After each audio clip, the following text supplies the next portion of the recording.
ከ150 በላይ ዘፈኖችን የሰራች በኢትዮጵያ እጅግ በጣም ታዋቂ ከሆኑት እጅግ በጣም ድምጸ መረዋ ከሚባሉት አርቲስቶች ውስጥ አንዷ የሆነችው ዘንድሮ እጅግ ደግሞ አስገራሚ የሆነ ዘፈን ነው የሰራችው። ፍቅር አዲስ ነቃ ጥበብ ወደዚህ እንድትመጪ እንጋብዛለን። እኔ እሷን በአመት በዓል ዝግጅት በግራና በቀኝ ተወራ በስንት መከራኛ እዚህ እንዳመጣናት እኛና እግዚአብሔር እንደምናቀው በዚህ ላይ ደግሞ እኛን አክብራ እንደውም ለኢትዮጵያ ሕዝብ መልእክቴ ይደርሳል ብላ ከኛ ጋር ለመገኘት ፈቃደኛነቷን ስለገለጸች አሁንም አክብሩልኝ። በዚህ አጋጣሚ ደግሞ ሌላ አንድ ነገር ልጨምርላችሁ። ፍቅር አዲስ ነቃ ጥበብ አዲስ አበባ ውስጥ አንድ የመጀመሪያውን አልበም ሰርታ አዲስ አበባ ከተማ እንደገባች የመጀመሪያው ሰው ኢንተርቪው ያደረጋት ሰው ማን ነው? ሳምሶን ማሙ። ዛሬ በ25 ዓመት ውስጥ ደግሞ እንደገና ተገናኘን። እኔ በግሌ እጅግ በጣም አድናቂዋ ነኝ። ዛሬ ግን ምንም ነገር አይቀረንም፣ ኮንትራት ይዘናል ከሷ ጋር። ከዚህ ቤት አትወጣም።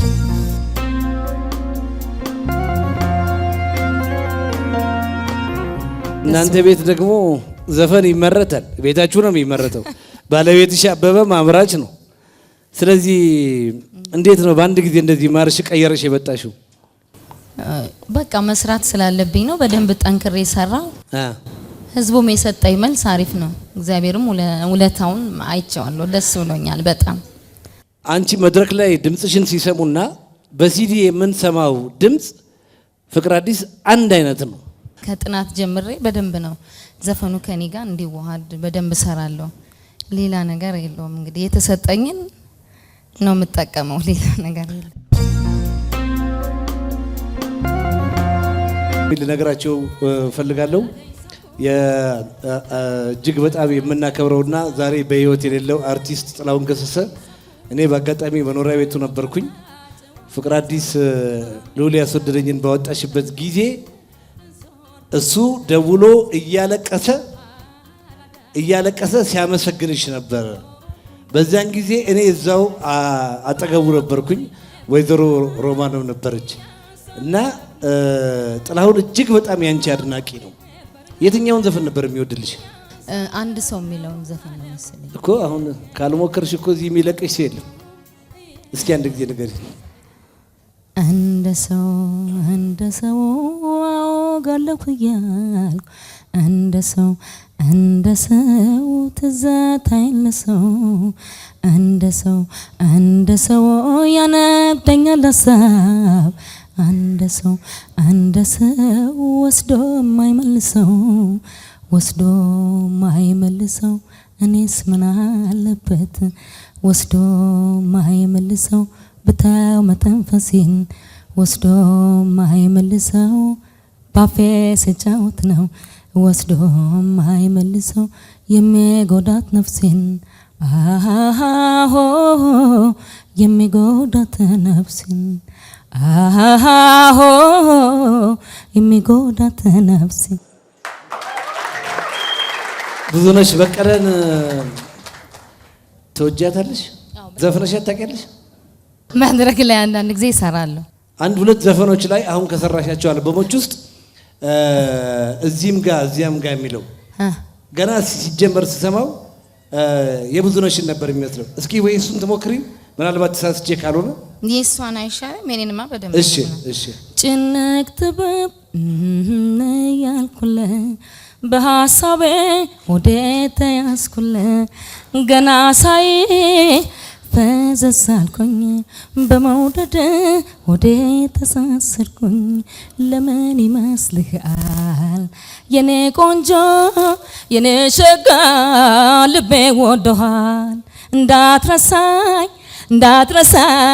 ሳሚ አደራ። እኔ እንዳትረሺ ደወለሽ እንጂ አንቺማ ባለታይም እኮ ነሽ፣ ባለጊዜ ነሽ። አሁን ከ150 በላይ ዘፈናለሽ። አዎ ይሆናል። እነዛን ዘፈኖች ግን ድሮ ሲዲ ባልነበረ ጊዜ የዘፈንሽ ነሽ። አሁን ብዙ ጊዜ ባለፈውም ጊዜ ነዋይን ኢንተርቪው ስናደርገው ሰምተሽ ሊሆን ይችላል። እኛ ሀገር አንድ ዘፋኝ ለሙያው ነው የሚሰራው፣ ለጥበብ ፍቅር ነው የሚሰራው፣ ለገንዘብ ነው የሚሰራው። እኛ ሀገር የሚታወቅ ነገር የለም። አንድ ዘፋኝ 10 ዓመት ተኝቶ ካንቀላፋ በኋላ ተነስቼ ዘፋኝ ደግሞ እንደገና ይለናል። ዘፈን ለስሜት የሚሰራ ነገር ነው። አንድ ሰው ድምፅ ያለው ሰው ባለሙያ የሆነ ሰው በተወሰነ ጊዜ ውስጥ ያለውን የጥበብ ስራ ይሰራል። ገበያ አለ የለም ብሎ ጥበብ አይታሰብም፣ የትኛውም ዓለም ማለት ነው። አንቺ በዛን ጊዜ በጣም ፈጥነሽ ከ7 በላይ አልበም ነው እኔ ራሴ እንኳን ማቀው 8 በላይ አልበም 8 በላይ ማለት በጣም ብዙ ዘፈኖች ናቸው። እና አሁንስ መቼ ነው አዲስ ዘፈን የምትሰሪው? 5 ዓመት ልቆይ አይሆንም። አሁን ፈጥኜ ነው የሰራሁት። ፈጥነሽ ነው የሰራሽው? ያው እንግዲህ እንደ ሁኔታው ነው። ዘፈኑ አሁን በደንብ ሰው ገና እየገባ ስለሆነ ብዙ ኮንሰርቶች አሉኝ። እሱን ግን አንዳንድም እያልሽ ሁለትም እያልሽ ጣል ታደርጊልናለሽ። እኔ ችግር የለም ባለቤቴ አጥንቶ ስለሚጠብቀኝ አጥንቼ መሰረት ቤት ነው ደግሞ ዘፈኑ የሚመረተው። እንደው እግረ መንገዳችንን እናውራ። ባልና ሚስት ሆናችሁ አብራችሁ ትኖራላችሁ፣ እንደገና አብራችሁ እዛው አንድ ቤት ውስጥ ትሰራላችሁ። እንዴት ነው? እንዴት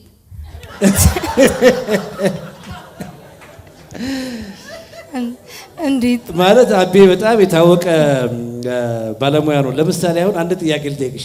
ለአንድ ሰው በጣም ኃይለኛ ዘፈን ቢሰጥና አንቺ ብትዘፍኚው ደስ ይልሽ የመቅናት ስሜት አይኖርሽም? እኔ ቀንቻ አላውቅም። እንደውም በጣም ጥሩ ዘፈን ሲሰራ ይሄን ለከሌ ይስጠው ነው የምለው። ለእኔ ሲቀመጥ በደንብ ስለሚሰራልኝ ችግር የለውም። ስለዚህ ይመረታል ነው እንጂ ችግር የለውም። አበበ ብርሃኔ ኢትዮጵያ ውስጥ ቁጥር ስፍር ለሌላቸው ታዋቂ አርቲስቶች ዜማና ግጥም በመድረስ የሚታወቅ አቤ ራሱ ያልተዘመረለት ደራሲ ነው። በዚህ አጋጣሚ ለሱም ልናጨበጭብለት ይገባል። አመሰግናለሁ። ወደፊት ምንድን ነው የምታስቢው ነገር? ያው የተለያዩ ኮንሰርቶች አሉ፣ ፕሮሞተሮች እያናገሩኝ ነው። እኔም በግሌ ማዘጋጃቸው አሉ፣ የውጭ ሀገርም ስራዎች አሉኝ። እንግዲህ መቀጠል። ገንዘቡ ደግሞ ከሆነ እየጨመረብን መጣኩ። በጣም ውድ ሆነ። 400 ሺህ ነው፣ 500 ሺህ ነው። ድሮ 500 ሺህ ቤት የሚሰራበት ገንዘብ ነበር። አሁን ለአንድ ዘፈን 500 ሺህ ብር ይከፈላል። አልተወደደም? የስራው ጸባይ። አሁን አንዳንድ ሰዎች ምን ይላሉ? እኛን ራሳችን ምን ያሉ ለማስታወቂያ እንደው ይሄን ያህል 100 ሺህ ብር ክፈሉ ስንላቸው ምንድነው ጨው አይጨመርበት፣ ዘይት አይጨመርበት፣ ውሃ ጠጥታ ነው የምትገባው፣ ለምንድነው ይሄን ያህል የሚወደደው ይላሉ። ዘፈን ይሄን ያህል ይወደዳል ወይ ነው? ምንድነው ስራውን ስትሰራው ያው ብቻህን አትሰራውም፣ ብዙ ሰው ከበኋላ አለ። አሁን ስቴጅም ቢሆን እኮ አብሮህ የሚሰራ ሰው አለ፣ አልባሳት ታወጣለ፣ ብዙ ነገር አለ። ስለዛ ያንተም ሂሳብ አለ። ያን ሁሉ ደምረን የምትናገረው በዚህ ቫት አለ።